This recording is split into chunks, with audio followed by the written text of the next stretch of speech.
হ্যাঁ হ্যাঁ, এটা কি ইন্ডিয়ান মেয়ে? এটা ইন্ডিয়ান মেয়ে আর এখানে বাংলাদেশের মেয়ে আছে। এবার ধরে আছে না। হ্যালো বন্ধুরা, তোমরা সবাই কেমন আছো? আশা করি শীতের সকালে তোমরা সবাই খুব ভালোই আছো। আমি তো আমরা সবাই শীতের সকালে টান করে বেরিয়ে পড়লাম এক জায়গায় ঘুরতে। তোমরা কি চিনতে পারছো জায়গাটা? যারা যারা চিনতে পেরেছো তারা কমেন্ট করো, আর যারা চিনতে পারোনি পুরো ভিডিওটা দেখো, তাহলেই বুঝতে পেরে যাবে আমরা কোথায় গিয়েছি। এবার তো তোমরা নিশ্চয়ই চিনতেই পেরে গেছো এই জায়গাটি কোথায়। এটা হচ্ছে রামকেলি ধাম, যেখানে শ্রী চৈতন্য মহাপ্রভু তার ধর্ম প্রচারে এখানে এসেছিলেন।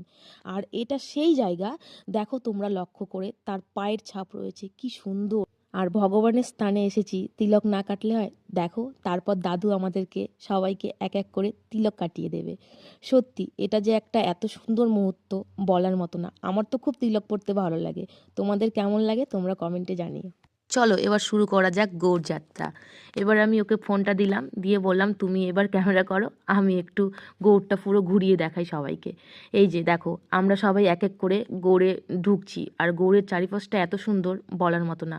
বিয়ের পর আমি 2 বছর হয়ে গেল, আমি অনেক দিন ধরেই ওকে বলেছিলাম আমাকে গৌড় নিয়ে চলো, ও আমাকে কোনো দিনই গৌড় নিয়ে যায়নি। যাই হোক, আমরা হঠাৎ করে সেদিন গৌড়ে এসেছি। ও হঠাৎ, তোমাদেরকে তো এটা কথা বলাই হয়নি যে আমি সেদিন একা আসিনি। দেখো, আমার পুরো ফ্যামিলি ছিল, আমার শ্বশুর বাড়ি, এমন আমার বাপের বাড়ি আর দিদি ছিল। তোমরা দেখো, বুঝতে পারবে। আর তোমরা চিনতে পারছো এটা কোন জায়গা?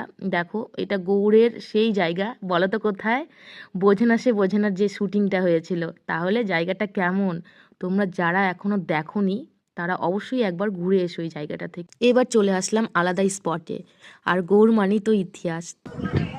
মৌ, কোথায় এসছো? কি গৌড়? গৌড় কোথায়? মালদার গৌড় প্রথম? ভাল লাগছে? আরে কথা বলে, এখানে ভাল লাগছে? কিন্তু টাইম অল্প হয়ে গেল, খুব লেট হয়ে গেল আজকে আমাদের। মানে এরপরে আবার আসতে হবে মনে হয়। আমরা ঘোরা হলো না। ও ঠিক আছে, দাও তাকাও এদিকে। তো খাওয়ার দাওয়ার কোথায় খাবা? কি মন্দিরে? মানে পিকনিক নয়, খাওয়ার দাওয়ার খেয়ে বাড়ি নাকি? ঠিক আছে, চলো ভিতরে চলো। সকাল থেকে ঘুরতে ঘুরতে দুপুর হয়ে গেল, পর এখন আমাদের খাওয়ার সময়। আর খাওয়ার বলতে, আমরা তো পিকনিকে সেরকমভাবে পিকনিক করতে আসিনি, আমরা এখানে এসেছিলাম গৌড় ঘুরতে। গৌড়ে ঘুরতে এসে মন্দিরে সেবা নিব, এটাই তো সব থেকে বেস্ট, বলো। এই মন্দিরের নাম হলো রূপ সনাতন মিলন মন্দির। আমি তো ভেবেছিলাম যে আমাদের মাধাইপুরেও একটা রূপ সনাতন আছে, তারপর এসে দেখি, ওকে বলি এটাও তো রূপ সনাতন, কিন্তু না, এটা হলো গৌড়ের রূপ সনাতন। চিনতে পারলে তোমরা? তারপর দেখো আমার মানে